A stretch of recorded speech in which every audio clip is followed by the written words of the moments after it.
This is a quick guide to some of the mods I made on a Chinese shoe patch sewing machine. First is a thread guide to keep the thread straight and keep it from sagging and getting tangled around the bottom of the spool. This is 3D printed on an SLA printer. Next is the spool support. This keeps the spool straight and able to feed the thread better and keep the thread tension more even. It keeps the spool from being crooked like it shows you on what the setup should be. Next is a thread tension knob. This helps to adjust the thread tension better. This is also SLA printed.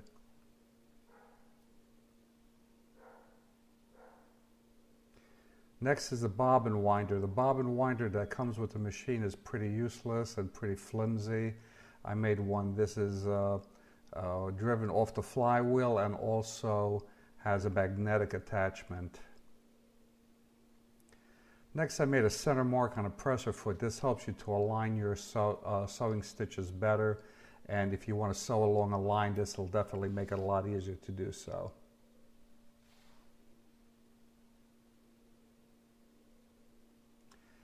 Grind down the right corner of the presser foot lever to make it rounded. It's usually square like it is on the left side and harder to maneuver. This is the presser foot tension screw. And this is the stitch length adjustment screw. You screw it in to make the stitches shorter, screw it out to make them longer.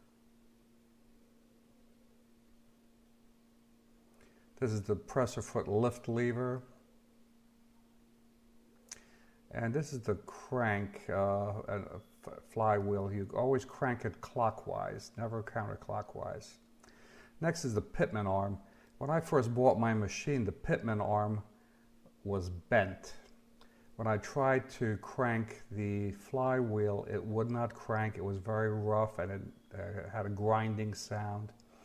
When I looked at the pitman arm, it has two screws on it, on the side there to the right, and they were misaligned and they were crooked. So I took it apart and I heated it with a torch and gradually was able to hammer it back into place and make it straight. This was a slow process. I had to reheat it and hammer slowly and reheat it again and hammer again just to make sure that it does not break. This whole machine, most of the parts are made out of cast iron. So they are very brittle and they can break very, very easily. All in all, this has been a very good machine. You have to do a lot of work on the bobbin and on the bobbin winder to make it smooth so it doesn't fray the thread, and so it'll feed it very easily. And also you have to lubricate all the points. The main problem with the pitman arm, once that was fixed, then the machine is smoother. Now I can basically crank the machine with just one finger if I wanted to. You have to have the right combination of thread and the proper needle when you're sewing, because if you're going to use a heavier thread, you have to have a very large needle. This is a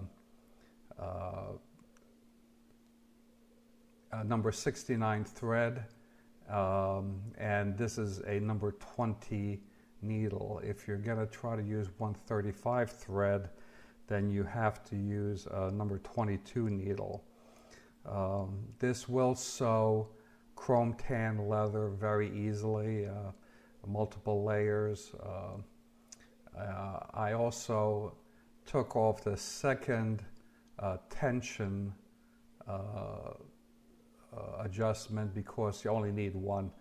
You could adjust the tension high enough so that on the upper thread that it'll be perfect. You don't need a second tension adjustment.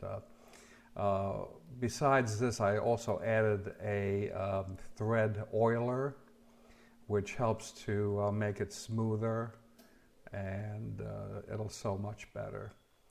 So